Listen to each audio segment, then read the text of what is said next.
Buenas tardes a todos. ¿Me oyen? Yo te escucho. Buenas Chévere. tardes. Buenas tardes. Vamos a iniciar. Reciban un cordial saludo en nombre del Instituto de Derecho Ambiental de la República Dominicana, el IDAR. Agradecemos su participación en esta séptima jornada de formación y el interés de cada uno de ustedes de seguir fortaleciendo sus conocimientos en el ámbito ambiental. En el marco de nuestra capacitación ambiental, nos complace presentar la formación Control de calidad ambiental, aguas residuales industriales tratadas en base a las normativas ambientales dominicanas. Contamos con la presencia de nuestro presidente, el señor César Antonio Vargas Pimentel. Un gusto saludarle y le damos la palabra.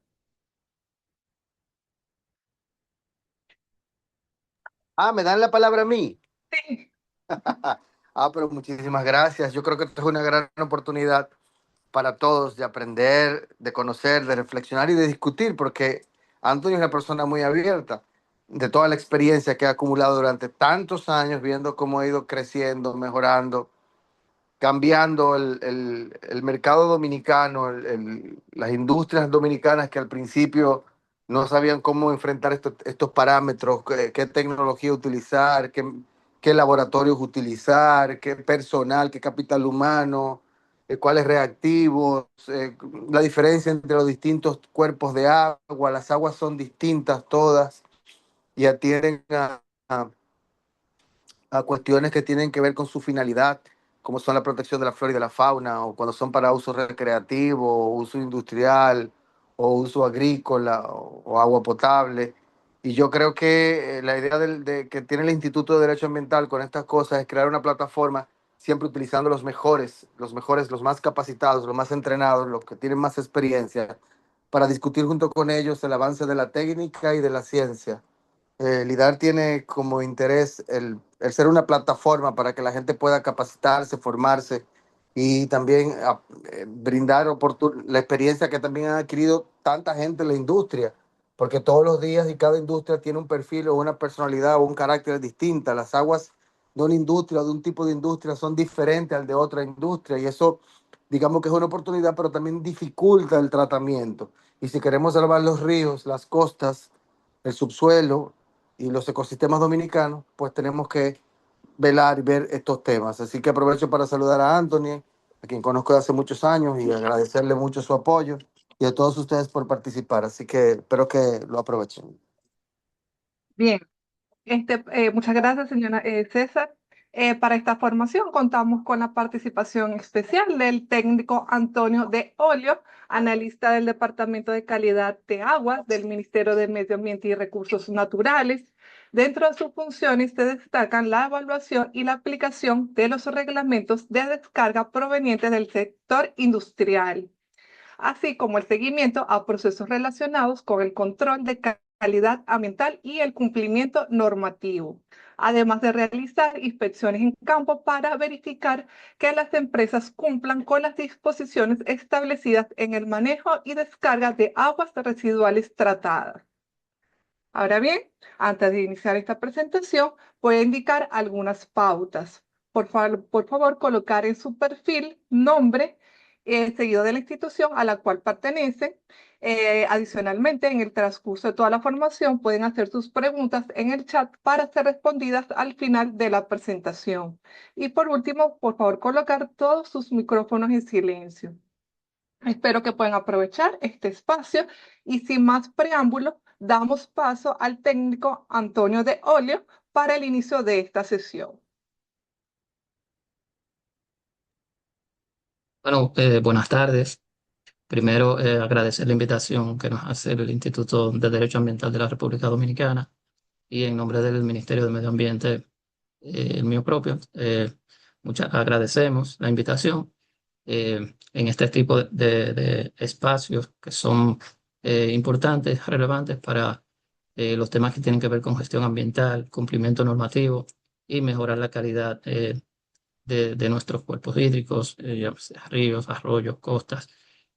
Eh, Continuando con esta sesión de charlas que está llevando a cabo el IDAR sobre temas de gestión ambiental y calidad ambiental.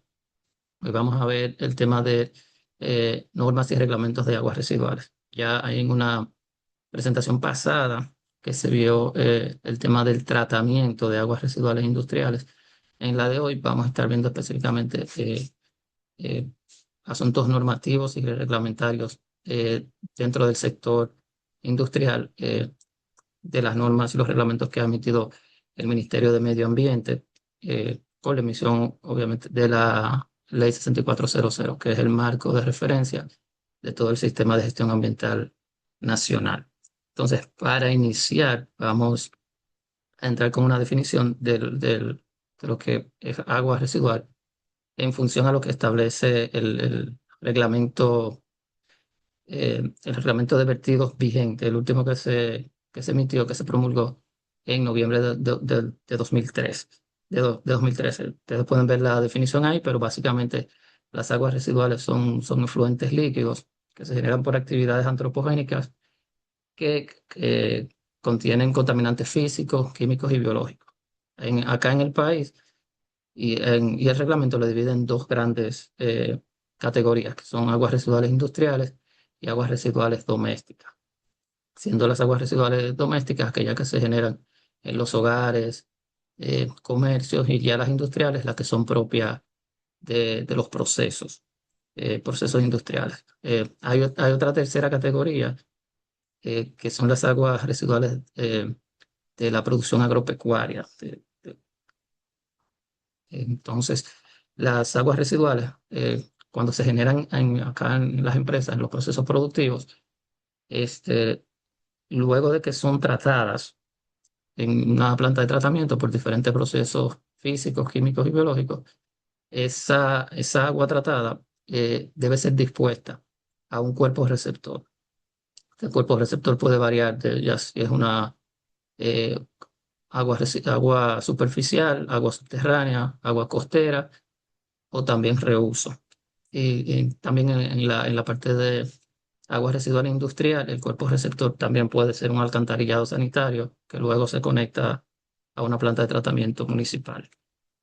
Entonces, luego de ver la definición, eh, vemos acá lo que está hablando ahora, la parte de la disposición de las aguas residuales tratadas.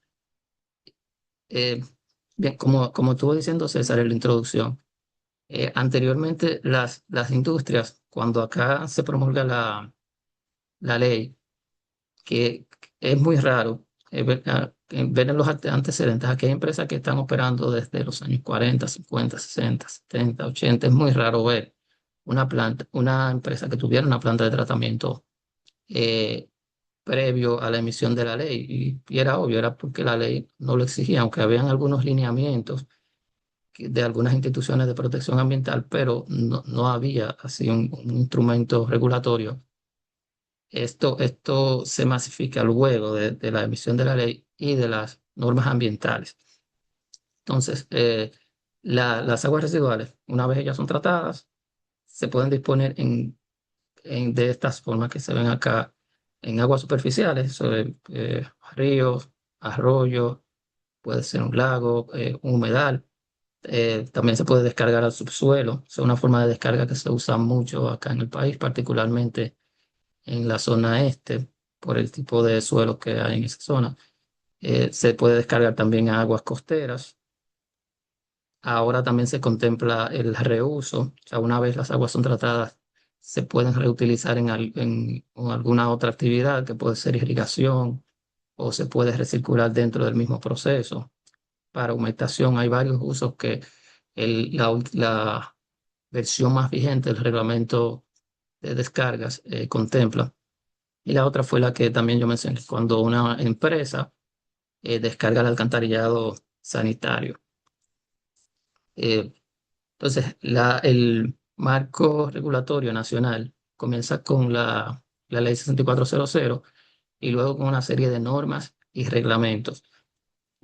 Aclarando que inicialmente el ministerio emitía siempre normas ambientales, pero a partir, me parece que 2016 en adelante, el INDOCAL en una consulta con el ministerio,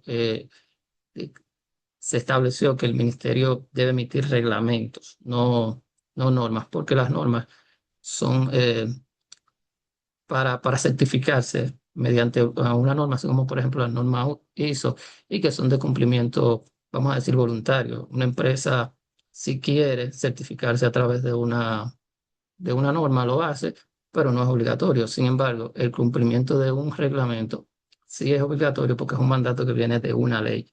Entonces, a partir del 2016, las normas, eh, las que van siendo revisadas, están pasando a llamarse reglamento. Ya pasó con las normas de calidad de aire y con el reglamento, con la norma de descarga. Anteriormente se llamaba así, y hoy en día es el reglamento técnico ambiental sobre descargas.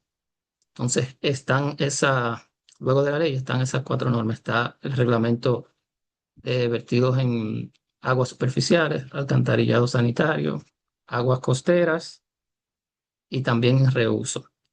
Está la norma de calidad de aguas superficiales y costeras, la norma de calidad de aguas subterráneas y descargas al subsuelo. Hay un caso bien particular que es el reglamento técnico ambiental de granjas porcinas. Y también aquí toma importancia para las empresas que tienen autorización ambiental su programa de manejo y adecuación ambiental, lo que se establece en las disposiciones de su permiso. Eh, entonces, en la ley, básicamente los temas que tienen que ver con eh, la protección de las aguas se tratan en el título 3 y el título 4 de los recursos naturales. Básicamente, eh, es en el título 3 manda el ministerio a emitir eh, normas de calidad de ecosistemas y límites máximos de vertido de residuos. Ahí también se prohíbe el vertimiento de sustancias contaminantes en suelos, ríos, lagos, lagunas, arroyos y cualquier otro cuerpo de agua. En el capítulo 3, el artículo 134 es que manda que los fuentes líquidos o aguas residuales provenientes de actividad humana deben ser tratados de conformidad con normas vigentes. En ese momento no había sido promulgada ninguna norma, pero ya se tenía en proyecto todo el sistema de normas que iba a venir a acompañar la ley 6400. Entonces, la primera norma que a mí me gusta mostrarle a las personas es la norma ambiental de calidad de aguas superficiales y costeras.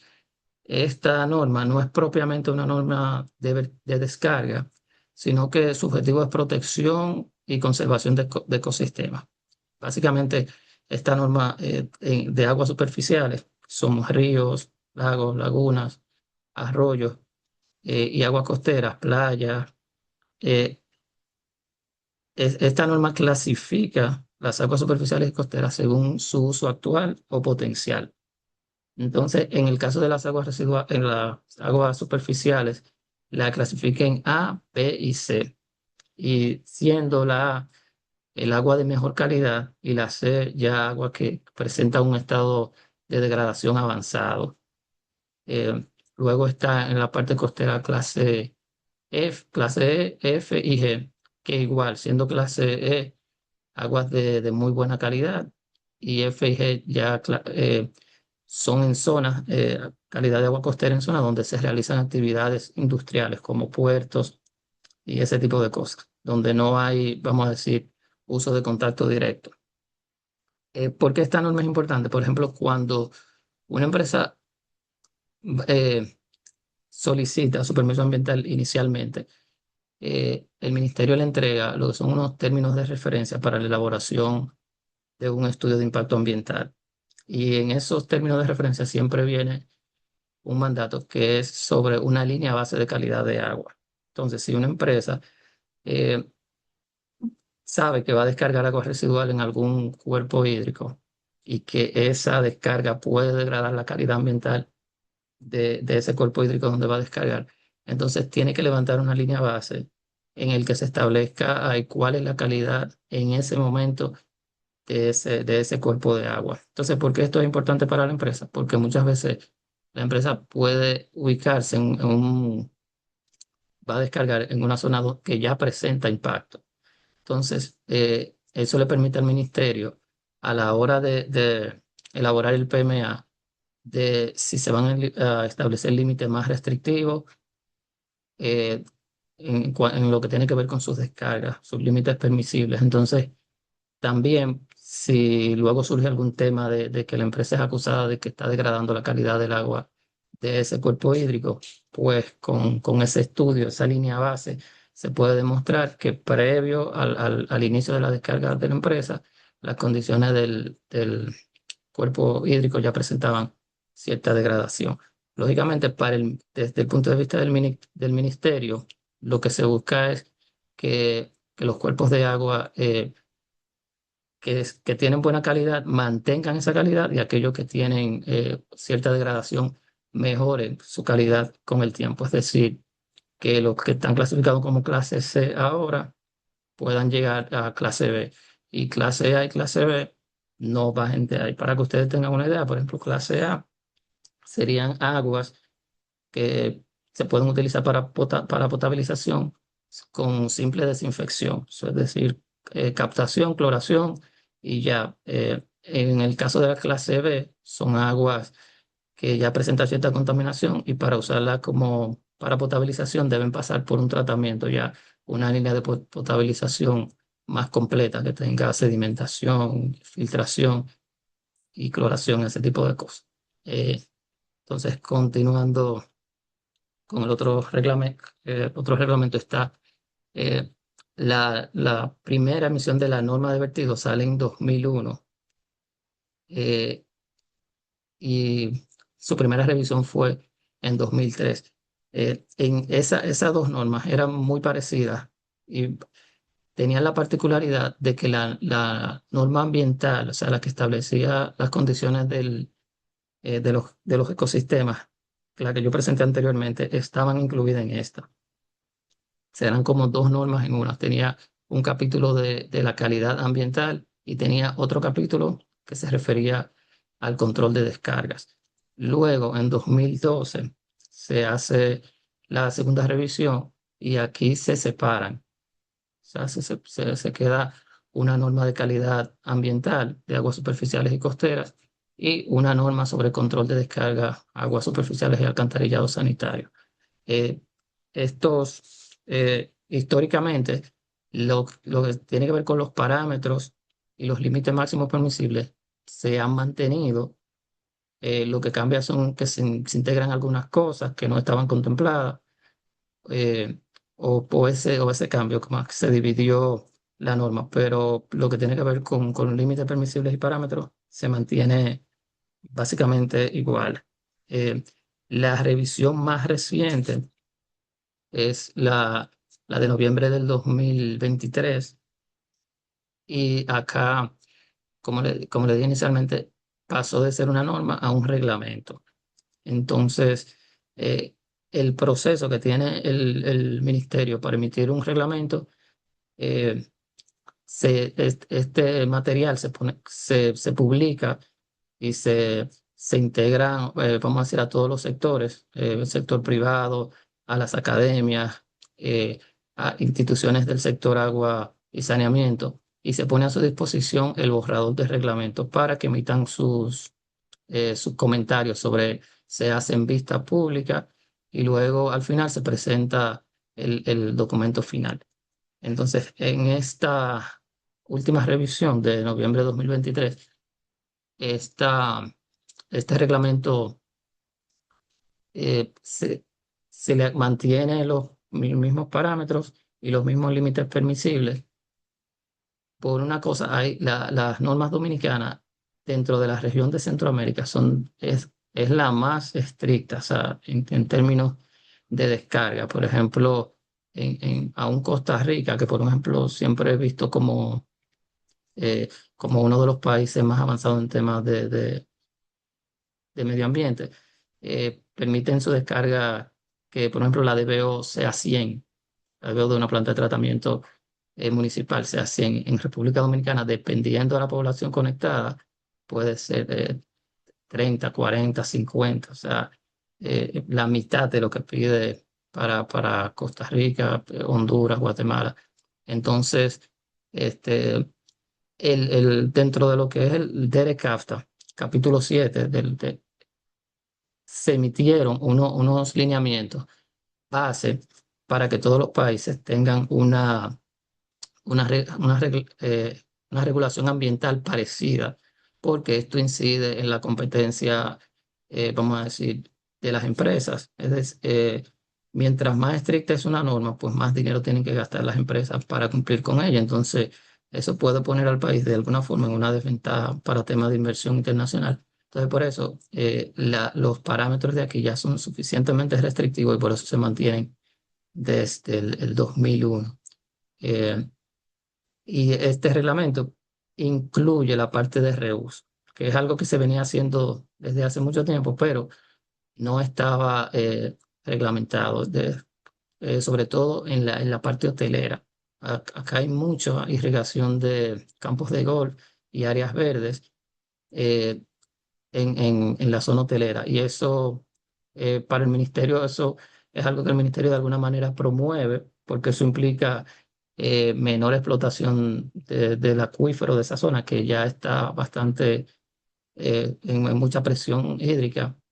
Y también implica que no se va a descargar agua residual a un cuerpo receptor, entonces se va a aprovechar esos nutrientes que están ahí, fósforo, nitrógeno, y con eso se pueden evitar eh, situaciones ambientales que ocurren en los cuerpos de agua cuando se descargan aguas residuales, eutrofización. Por ejemplo, yo sé que ustedes han visto casi mucha de la gente que está aquí lo que ha pasado en la presa de Atillo, que hay una floración de algas debido a eso, o sea, a la cantidad de nutrientes que tienen eh, las aguas que hay en esa zona por la actividad agrícola y también aguas residuales de las zonas que están arriba. Entonces, este reglamento también, aparte del reuso, incluyó una parte, unos lineamientos muy básicos de manejo de lodos residuales. Inicialmente en el proyecto de revisión se quería desarrollar más, pero luego se vio la complejidad que iba a tener el documento y se decidió que en un futuro próximo, se iba a emitir un reglamento independiente que iba a tratar sobre el tema de manejo de lodos residuales. Los lodos ya son los subproductos que quedan del tratamiento de las aguas residuales y también los lodos cloacales que se purgan de los sépticos y todo este tipo de cosas. Eh, entonces, entrando un poquito en los detalles de este reglamento, él establece acá en su primera tabla unos valores máximos permisibles para descarga. O sea, son plantas de tratamiento municipales cuando descargan a ríos o arroyos. O sea, son plantas de las que construyen y operan INAPA y las CORAS, la CAS, Corazán, Coramoca. La planta, dependiendo de la población equivalente, tiene una serie de parámetros que debe cumplir. Ahí es lo que le decía ahorita, que la DBO para una planta de una población equivalente de 5.000, acá es 50, pero para una de 100.000 es 35. O sea, también este reglamento en su segunda tabla establece los valores máximos permisibles. Esas son de agua residual municipal en aguas costeras. Acá hay muchos municipios que están ubicados en la línea de costa y sus aguas residuales ya son descargadas en la costa. Y últimamente también se ha puesto muy en práctica el tema de los emisarios submarinos. Ustedes vieron que recientemente se habló del caso de Boca Chica, que hay todo un proyecto de saneamiento de esa zona, de ampliación de la cobertura del alcantarillado sanitario. Se va a construir una planta de tratamiento con un emisario submarino. Entonces, para diseñar esa planta y con lo que esa planta tiene que cumplir, se debe tomar en cuenta lo que establece el reglamento en esta parte. Entonces, ya en la parte industrial, las industrias pueden descargar a un alcantarillado sanitario, a un cuerpo hídrico superficial, al subsuelo o reuso. En el caso, cuando descarga un alcantarillado sanitario, eso es previo permiso, previa autorización del ente operador del alcantarillado. Es decir, eh, cuando una empresa va a descargar, le presenta al ministerio que sus aguas residuales van a ser descargadas en un alcantarillado, el ministerio primero le exige que eso venga con una autorización de INAPA, de la CAF, Corazán, y el ministerio da unos valores bases. El ente operador puede, si así lo desea, establecer parámetros más restrictivos o incluir parámetros que no están ahí incluidos. Eh, pero el ministerio presenta esos valores bases y como ustedes se pueden fijar, esos valores son valores medios de aguas residual doméstica. O sea, lo que el reglamento busca con esto es que las aguas residuales industriales reciban un tratamiento que asemeje su carga orgánica a una agua residual doméstica. Eh, Entonces, el otro caso es cuando eh, los valores máximos permisibles para descargas de industrias aguas superficiales.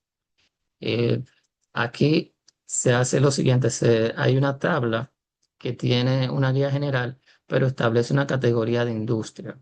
Entonces, acá la industria tiene que primero definir dónde va a descargar sus aguas y en base a eso es que va a buscar luego qué tablas que le toca para cumplir. Si descarga aguas superficiales, aquí va a buscar su categoría. Hay categoría para azucareras, centrales térmicas, cervecería, minería, para todo tipo de industria. Si la industria no está ahí definida, pues puede tomar los valores de la guía general.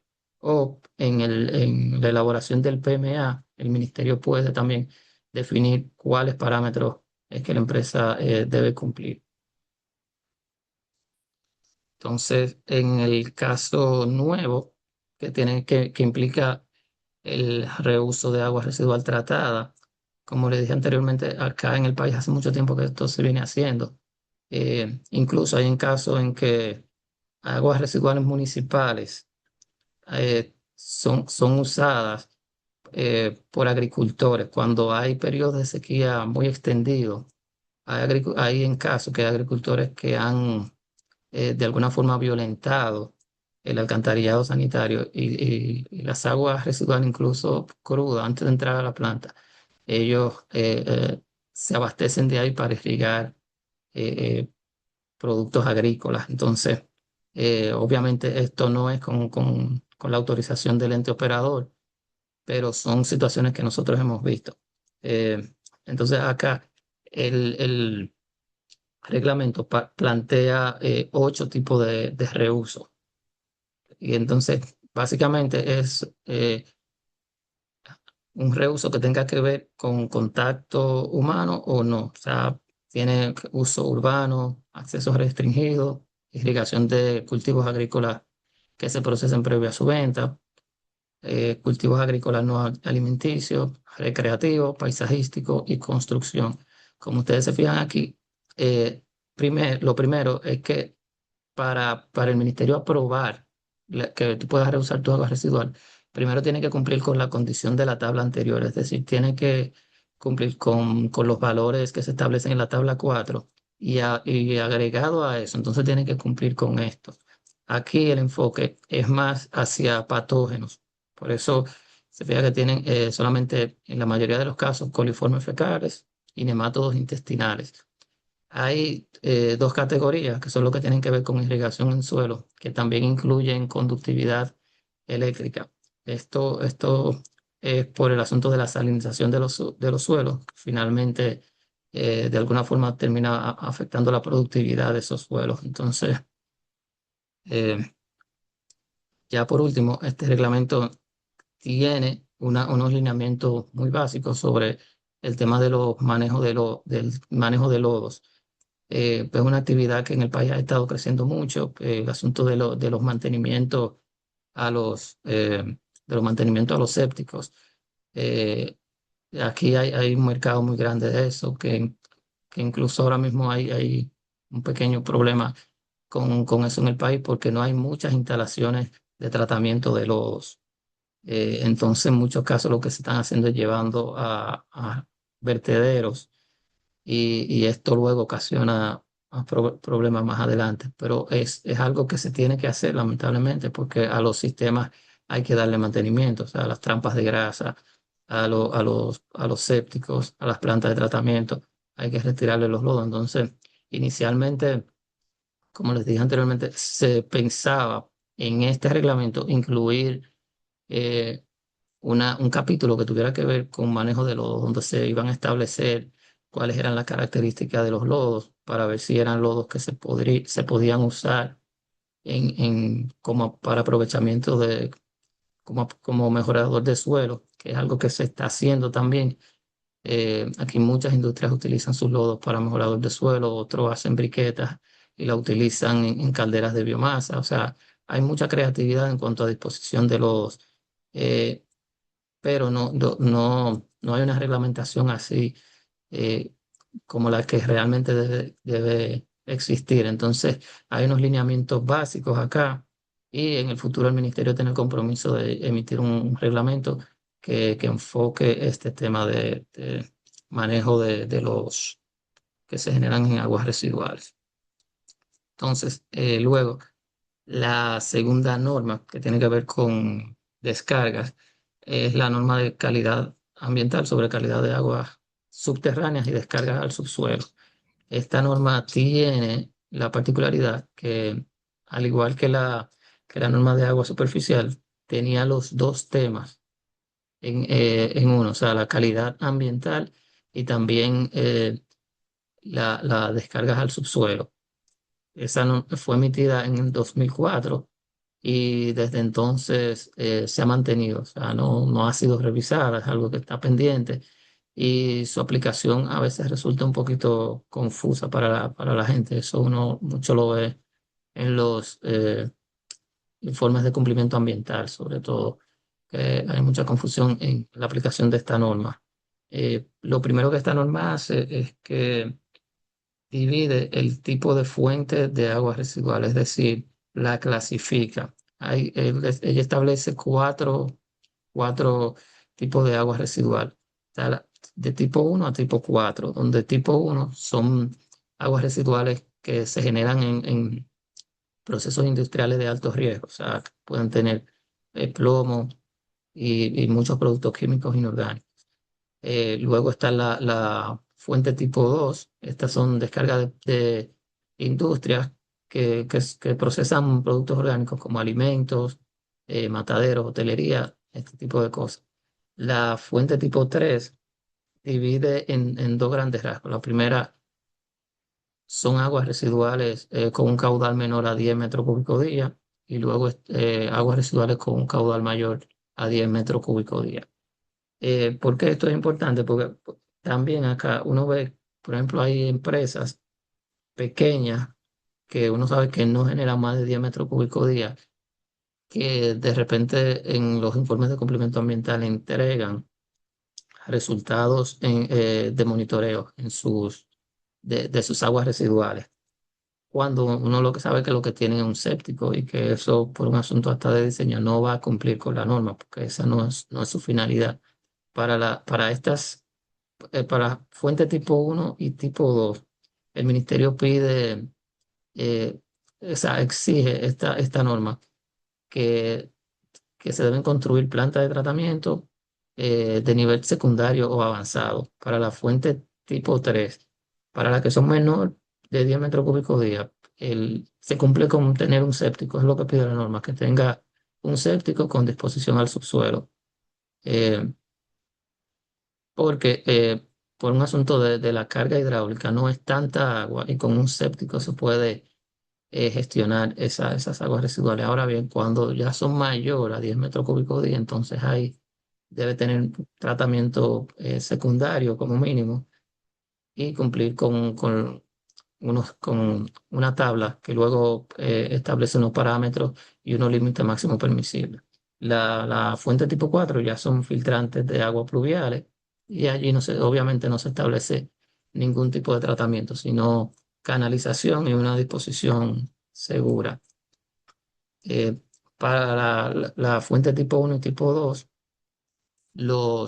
este, la, los límites máximos permisibles se establecen en, en tablas, está en la tabla 7.3, 7. Y dependiendo también de la vulnerabilidad de los suelos, dependiendo de en qué zona, cómo sea ese acuífero, entonces los parámetros que exige la norma pueden variar, pueden ser más flexibles o más restrictivos. Para fuente tipo 3 los valores están en la tabla 7.2 y los parámetros básicos son los normales, o sea, pH, DBO5, DQO, sólidos y nutrientes. Entonces, el próximo reglamento, ya el último, es el reglamento técnico de granjas porcinas. Este reglamento tiene la particularidad de que es el único que aplica para un sector en específico. Los otros reglamentos y normas aplican a todo ente generador de agua residual, pero este es para la producción de granjas porcinas, porque este reglamento fue el resultado de un proyecto de producción más limpia que desarrolló el Ministerio de Medio Ambiente, Ministerio de Agricultura, la Comisión Nacional de Energía y la Asociación Dominicana de granjas porcinas. Y eso fue con el objetivo de básicamente promover el uso de los biodigestores en granjas para reducir los contaminantes en las aguas residuales y también para generar energía. Una vez se hizo ese acuerdo y se diseñaron cosas, muchos de estos productores pudieron acceder a financiamientos para construir estos biodigestores. Entonces, este es del 2017 y igual que las demás normas, los valores dependen de cuál es la disposición final de las aguas residuales tratadas. Si es aguas superficiales, se puede fijar que los valores son muy parecidos, muy idénticos a la norma, al reglamento de descarga de aguas superficiales. O sea, pues son básicamente lo mismo. Igual si va a descargar también al subsuelo, básicamente lo mismo. Ahora bien, la ventaja que ofrece a los productores es que si lo va a usar en irrigación, como las granjas la mayoría de las veces están ubicadas en zonas rurales que están rodeadas así de pastizales o de otro tipo de producción agrícola, entonces se permite que esas aguas residuales puedan usarse en irrigación y con ello aprovechar la cantidad de nutrientes porque las aguas residuales de granja porcina tienen mucho contenido de nitrógeno, fósforo y entonces acá se permite que ellos usen esa agua para irrigar pastizales cumpliendo con, eh, con dos parámetros básicamente, que son patógenos, los coliformes totales y los nemátodos intestinales.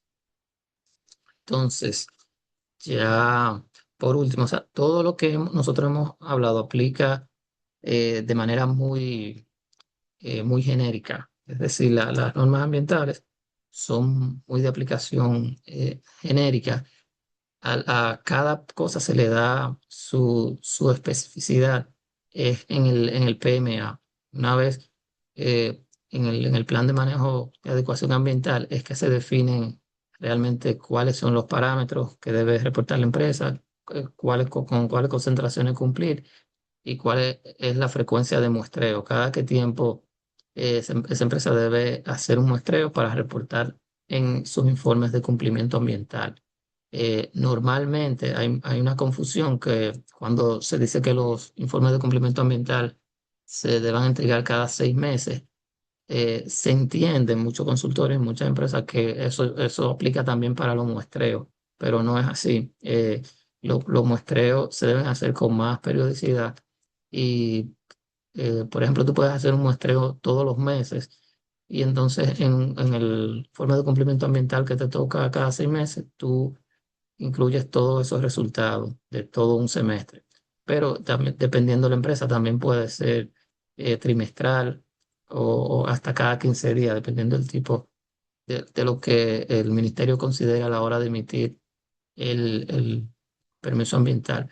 Entonces, es aquí, en esta matriz, donde que es un documento dinámico, o sea, la matriz del PMA normalmente se entiende como que, bueno, un documento que se entrega en el permiso ambiental, se coloca en los informes de cumplimiento ambiental y ya ahí quedó. Pero realmente este es un documento dinámico que el ministerio, tanto el ministerio puede exigir que se hagan cambios, que se actualicen cosas, como el promotor del proyecto también puede solicitar al ministerio que le permita realizar algunos cambios. También lo mismo cuando la naturaleza del proyecto cambia, cuando se introducen procesos nuevos o cuando amplía la capacidad productiva. Entonces, esto debe reflejarse acá. Entonces, básicamente eso era lo que íbamos a tratar en el día de hoy. Así que, no sé si tienen algunas preguntas por ahí. Eh, la, hay una joven que me va a ayudar a leer la que enviaron al chat. Y Muchas gracias, señor Anthony, por su presentación. Vamos a dar inicio a la ronda de preguntas. Si alguien tiene alguna duda, algún comentario, puede ir levantando la mano.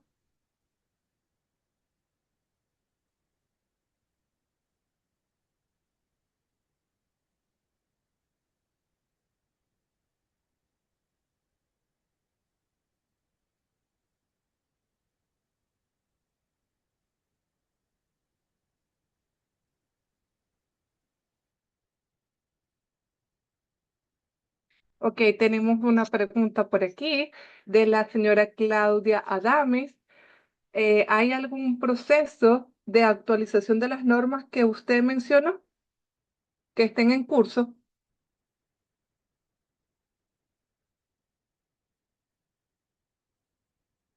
¿Tiene el micrófono? sí, no, actualmente que yo sepa, no hay un proceso de actualización de alguna de las normas.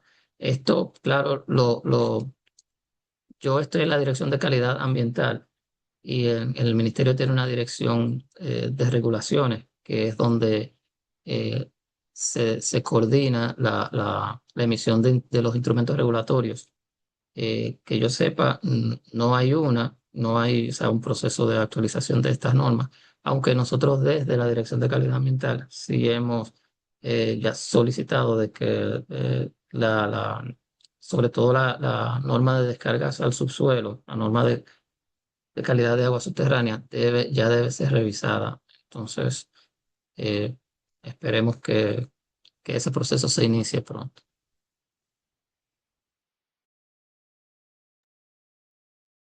Tenemos otra preguntita por aquí del señor Julio Medina.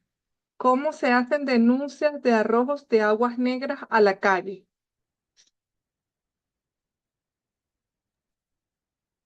Bueno, el ministerio tiene varios canales de recepción de denuncias eh, a través de la línea verde. O sea, la línea verde puede hacer denuncia en la página del ministerio, ambiente.gov.do.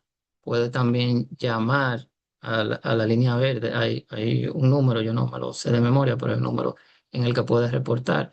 O también puede hasta hacer por WhatsApp. Por WhatsApp la puedes registrar y hay hasta una aplicación en donde te permite enviar las denuncias con fotos, coordenadas, y esto puede hacerse incluso de manera anónima, que no salga el nombre del denunciante. Pero también hay que ver si la descarga, qué tipo de descarga es, porque puede que sea competencia del ministerio, pero puede también que en ese caso ya sea competencia, por ejemplo, de un ente regulador del alcantarillado, que sea INAPA, la CAS, Corazán, pero de todas formas el ministerio recibe la denuncia y si tiene que coordinar con una de estas instituciones, pues eso se hace.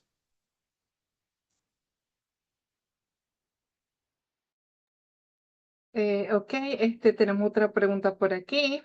¿Con qué frecuencia realiza el Ministerio de Medio Ambiente las inspecciones o auditorías a las industrias? ¿Y qué tipo de reportes periódicos, como por ejemplo el informe de cumplimiento ambiental, se deben presentar para demostrar que las aguas tratadas cumplen con la ley?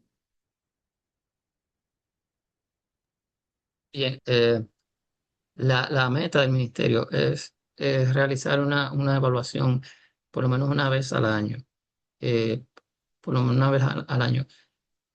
Y con el reporte de los automonitoreos, como yo estuve explicando, está en los informes de cumplimiento ambiental que se entregan anual o semestralmente. Y acá en la matriz del PMA que se le dice al generador de la descarga cuántas veces tiene que eh, monitorear su descarga, o sea, con qué frecuencia. Eh, con la que tiene que ver con el ministerio, allá muchas cosas han cambiado y ahora mismo el ministerio tiene tanta carga laboral atendiendo solicitudes que tienen que ver con renovación de permisos ambientales, modificación de permisos ambientales, que la parte de seguimiento se ha quedado un poquito rezagada. Entonces, esa parte es algo que nosotros tenemos como meta, reforzarla, o sea, realizar eh, los monitoreos con más frecuencia. Aunque hay empresas que en el año, por su magnitud, por el tipo de empresas que son, también porque se reciben muchas denuncias de ellas, se visitan varias veces en un año. Hay otras que pueden pasar varios años sin que sean visitadas, pero a través de los informes de cumplimiento ambiental se le da seguimiento. Bien, tenemos otra pregunta de la señora Marta. ¿Cuáles son las fallas más frecuentes cuando se reportan los ICAs relacionadas con las aguas residuales y su recomendación?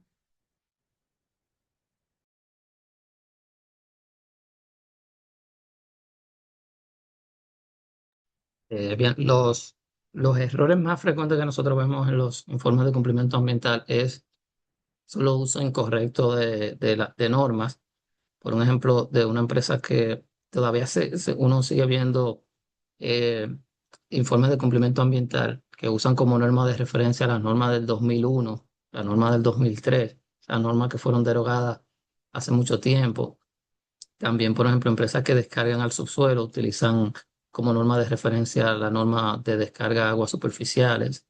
Y también se ve como se ve mucho error que no se incluyen todos los parámetros que el reglamento pide para esa empresa y a veces también con los límites permisibles. Eh, Esos son los errores más comunes que se ven en los informes de cumplimiento ambiental. Y en la revisión del ICA, el técnico que lo revisa le hace esa recomendación al final. O sea, le dice cuál es la norma correcta que debe usar, cuál es la categoría y cuáles son los parámetros que corresponden a su descarga.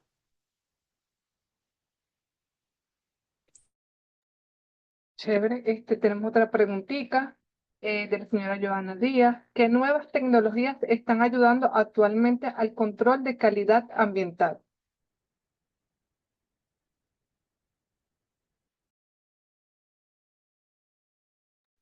Bueno, en la parte tecnológica, hay, yo diría, hay equipos de la línea de equipos de monitoreo de campo ha avanzado mucho y hoy en día hay unos equipos que se comercializan acá en el país que te pueden hacer ya no solo la línea, vamos a decir, los parámetros básicos que hacían siempre, que eran pH, conductividad, sólido total y suelto, ya hay equipos que se pueden hacer con iones selectivos, eh, algunos iones, nitrito, nitrato y espectrofotómetro también que se pueden llevar al campo y hacer allí ya parámetros más eh, que normalmente se tenían que hacer en un laboratorio. O sea, esas líneas han ido avanzando mucho, aunque claro, estos equipos todavía se siguen, aunque algunos vienen con cumplimiento de EPA, o sea, con certificación de que cumplen con los estándares de la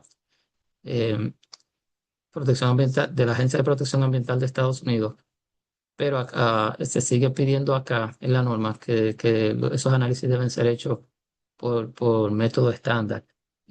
Pero en campo, o sea, sirven mucho de guía esta línea. También hay otra cosa que ha ayudado mucho al control ambiental, o sea, hablando desde nuestra experiencia, y es el uso de los drones. Anteriormente, cuando se evaluaba una planta de tratamiento, cuando se estaba ubicando una descarga, uno tenía una visión muy limitada del terreno, o sea, uno podía ver hacia donde tú te podías desplazar. Y a veces, como ustedes saben, las plantas de tratamiento normalmente se ubican en zonas que son de difícil acceso, que moverse en ellas es un poco difícil, pero con el uso de dron tú puedes tener una vista bastante amplia, que luego en la oficina tú puedes, incluso en el campo, tú puedes detectar conexiones y cosas que ayudan al final al técnico evaluador.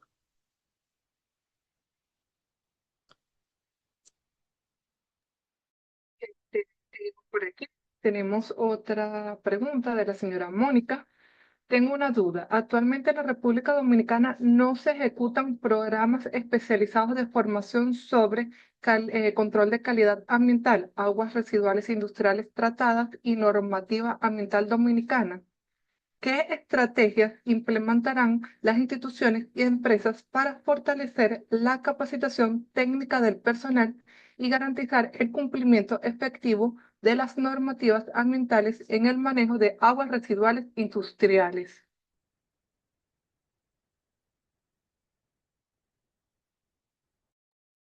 Bueno, en lo que tiene que ver con capacitación y formación de personal, hay varias universidades que tienen la maestría de ingeniería sanitaria y creo que básicamente hasta donde yo conozco es ahí. Sí se debe fortalecer un poquito la parte de la capacitación para los operadores de planta de tratamiento, que muchas veces son personas que de muy baja formación. eh, y Y eso dificulta mucho porque se construye una planta que cuesta mucho y se pone en las manos eh, de una persona que no la va a operar bien. O sea, eso uno lo ve mucho en el campo. Y si esa parte queda pendiente. Una vez hubo un programa que estaba desarrollando la Agencia de Cooperación Internacional de Japón, Corazán y el Ministerio, en el que se iba a través del Infotep a generar una especie de certificación de operadores de planta de tratamiento, que con esto se iba a pedir que, por ejemplo, la persona que iba a ser responsable de una planta iba a tener que tener esa certificación de Infotep, iba a pasar por un programa de formación. Lamentablemente hubieron unos cambios ahí administrativos y eso se quedó en el aire, se quedó en el limbo, pero sí, la parte de la formación es muy importante y es algo que sí se debe fortalecer.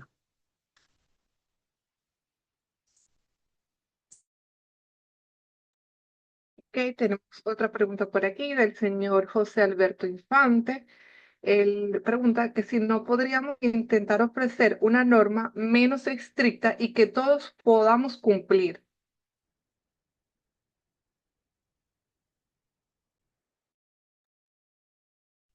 Bueno, como yo leí en el proceso de revisión de la norma, en el proceso de revisión de la norma, se hace un espacio en el que tanto el sector privado como instituciones, la academia participan y ahí se da el espacio para revisar el documento. Y claro, por ejemplo, nosotros, en el proceso de revisión eh, se recibieron algunas observaciones para ver si se flexibilizaban algunos parámetros, sobre todo el caso del fósforo en el sector industrial, que remover fósforo es complejo, cuesta mucho, tiene que ser normalmente a través de tratamiento químico. Y se recibió esa, pero honestamente, cuando tiene que ver con flexibilización, eso eh, se toma su tiempo. En el caso también, para apretar, desde INAPA me parece que fue que llegó una observación de que los aceites y grasa para descargar industrias a alcantarillado sanitario permitía 40 litros por segundo y se mandó a que se bajara a 10 miligramos por litro, a 10 miligramos por litro, porque los alcantarillados sanitarios se ven muy afectados por descarga de grasa. Entonces, pero sí, yo creo que en una próxima revisión es un buen ejercicio que se puede hacer vamos a decir, de sincerizarnos un poco y conociendo nuestra realidad nacional, o sea, un país en vía de desarrollo, de que podamos aplicar realmente, de que las plantas que están aquí realmente puedan cumplir con los valores que establecen nuestros reglamentos de descarga. Así que sí, es algo que a futuro se puede tomar en cuenta. Tenemos otra pregunta. ¿Quienes trabajan con el PMA deben ser consultores obligatoriamente o empleados que tengan las competencias en esto pueden hacerlo para la empresa? Buena pregunta. Eso es esto que genera mucha confusión. La elaboración del estudio de impacto ambiental debe ser por consultores ambientales que estén registrados en el ministerio, pero la presentación de los informes de cumplimiento ambiental, que es donde están los PMA, lo puede hacer personal calificado de la empresa. O sea, normalmente la empresa a veces tienen una división ya de medio ambiente, que eso era algo que antes no se veía. Antes los temas ambientales estaban asociados a otras áreas, mantenimiento o calidad. Ahora no, ahora la mayoría de empresas organizadas tienen una división en la que tiene un gerente de medio ambiente, y si tienen el personal calificado, claro, ese personal puede redactar los informes de cumplimiento ambiental y darle seguimiento a, allí a las disposiciones que el ministerio establece. Señora Ramón, que usted tenía la mano levantada, si puede hacer la pregunta. Bueno, continuamos con las preguntas. ¿Cómo influye el diseño en una planta? Hola, Ah, sí, me puede disculpen. decir. Saludos, ¿me escuchan bien? Sí, Sí, sí, se escucha bien. Nada, creo que ya han respondido la pregunta, pero es que me llamó bastante a la atención que el límite aquí fuera tan inferior comparado con, por ejemplo, con Costa Rica, que tienen sistemas legislativos ambientales bastante robustos y sistemas que han funcionado durante muchas décadas. Entonces, nada, creo que ya ha respondido esa cuestionante y ojalá que pudieran flexibilizarla en la próxima década, por lo menos. ok. Sí, lo que pasa es que también las normas de aquí salieron mucho antes que la norma de los demás países centroamericanos. Entonces, acá, claro, no criticando a los profesionales que trabajaron en la elaboración de esos primeros instrumentos regulatorios, porque este, cuando no hay nada, cuando no hay una referencia, hay que buscar algo, y realmente las normas, desde mi punto de vista, han tenido un impacto muy positivo en lo que tiene que ver acá eh, con la descarga, con la generación de aguas residuales en el sector industrial. Aquí eh, la mayoría de empresas organizadas acá tienen sus plantas de tratamiento y la operan adecuadamente. Y eso es por ese reglamento que se emitió en ese tiempo. Entonces, sí se puede hacer un ejercicio de llevarla un poquito más a nuestra realidad, pero hay que tener eso pendiente. Las de aquí salieron mucho antes que las centroamericanas, que tienen quizá la de ellos 5 años, 6 años, la de acá tiene 20 años. Eh, entonces, sí, eso es algo que a futuro el ministerio tiene que tomar en cuenta, de acercarnos tal vez un poquito más a nuestra realidad. Para concluir, tenemos una última pregunta del señor Brandy Méndez. ¿Qué se espera en un futuro, qué se espera para la disposición de los lodos residuales? Sí, con el tema de los lodos residuales, primero hay que desarrollar un instrumento regulatorio que establezca allí las condiciones de cómo se van a gestionar estos biosólidos. Y nada, a futuro lo que se espera eh, es eso: primero contar con el instrumento regulatorio, y luego ver cuáles serían los tipos de disposiciones en función a la característica de los lodos. Hay lodos que como están pueden usarse para mejorador de suelo. hay lodos que van a venir con alguna característica contaminante que quizá ameriten tener un tratamiento previo a un uso como mejorador de suelo o tengan que descargarse un relleno sanitario en alguna celda especial para ello. Pero sí, yo creo que a futuro el primer paso es eh, el contar con el instrumento regulatorio. Aquí se han desarrollado eh, investigaciones, o sea, tesis en maestría sobre uso de lodos y características de lodos en diferentes industrias, en hoteles, y se ha demostrado que de alguna forma se pueden usar como mejorador de suelo, a veces simplemente con deshidratación, con los lechos de secado que se construyen, bien se pueden utilizar. Así que lo primero es el instrumento regulatorio y después vemos lo demás.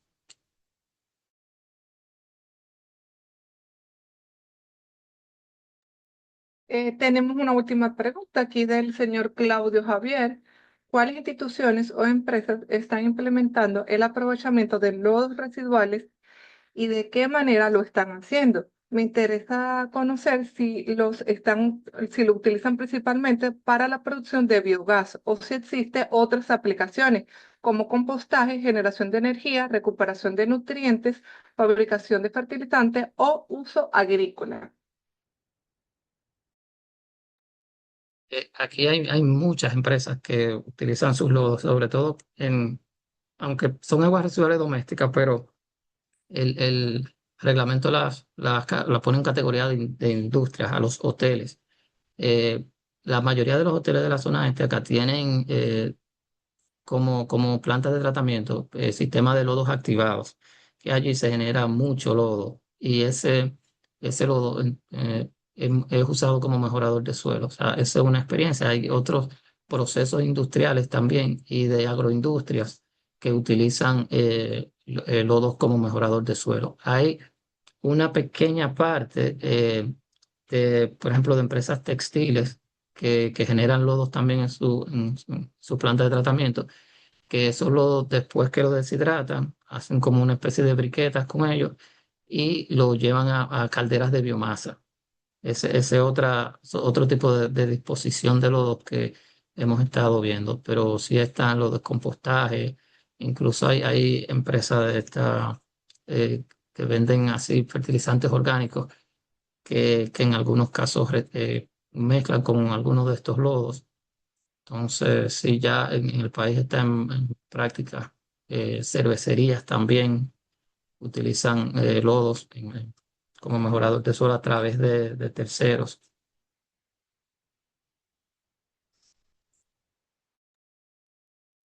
Qué bien.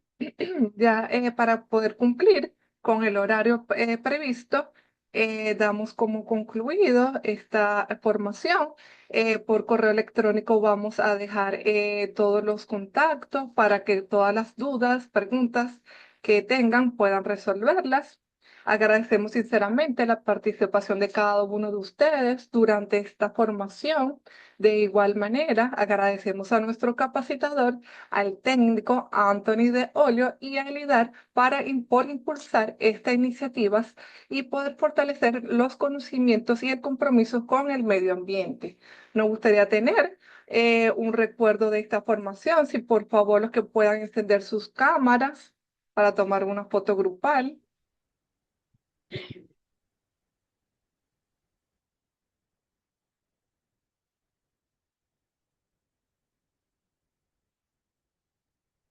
Un momentico.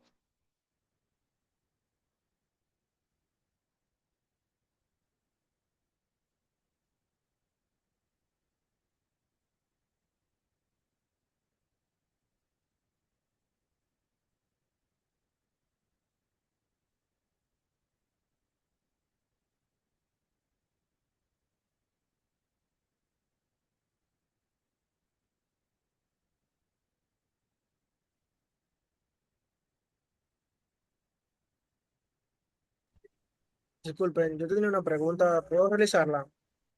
Sí, está bien.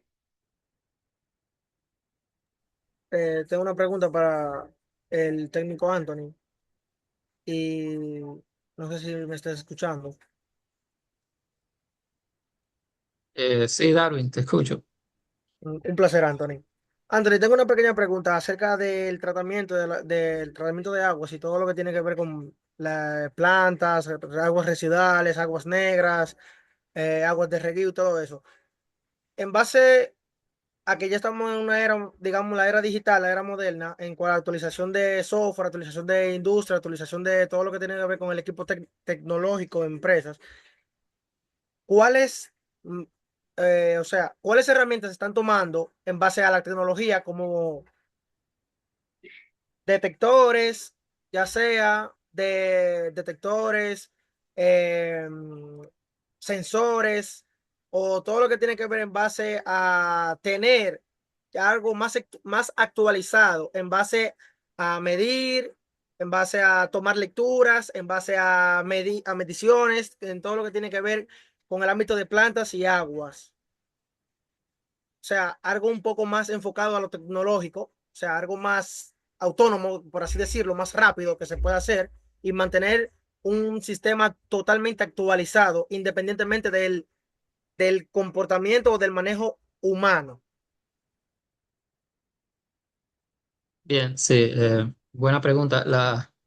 En el tema de gestión de agua, las empresas desarrolladoras de tecnología, sensores y eso, últimamente están avanzando mucho y ahora hay un enfoque en la instalación de sensores directamente en las plantas, en las plantas, que, bueno, que aquí en el país hay, anteriormente, por ejemplo, se instalaban sensores que eran, vamos a decir, para parámetros operativos de la planta, sensores de pH, oxígeno disuelto, conductividad, ese tipo de cosas, pero ahora también hay unos sensores que van enfocados en el cumplimiento ambiental, que incluso se colocan en el cuerpo receptor, es decir, vamos a decir, en un río para detectar eh, cambios y eso en características. Entonces, yo creo que hacia allí va la tecnología, según lo que yo he visto, hacia allí va la tecnología eh, de la parte de la evaluación de la contaminación ambiental con este tipo de sensores que son fijos, tienen un software, van registrando la data y tú desde tu oficina, sin tener que mover un personal, estos sensores se calibran y te van registrando data ahí y tú desde la comodidad de tu oficina puedes acceder a esos datos. Esto ya se usa por ejemplo, en calidad de aire, la parte de emisiones atmosféricas. De hecho, ya el ministerio a las grandes empresas que operan calderas de biomasa grandes o generadores eléctricos grandes, el ministerio les pide que instalen una serie de sensores que miden en línea. Esos sensores miden en línea y el plan es que el ministerio pueda tener acceso a esos datos también, no solamente la empresa, que el ministerio en cualquier momento pueda tener acceso a esos datos. En agua es un poquito más complejo, pero entiendo que hacia allá va la tecnología. Muchas gracias. Bien, pues gracias a todos por su atención, participación y excelente disposición. El enlace de grabación se les estará enviando por correo electrónico. De igual manera, las próximas capacitaciones se estarán publicando en las redes sociales para que estén atentos a las próximas capacitaciones y puedan asistir. Muchas gracias a todos.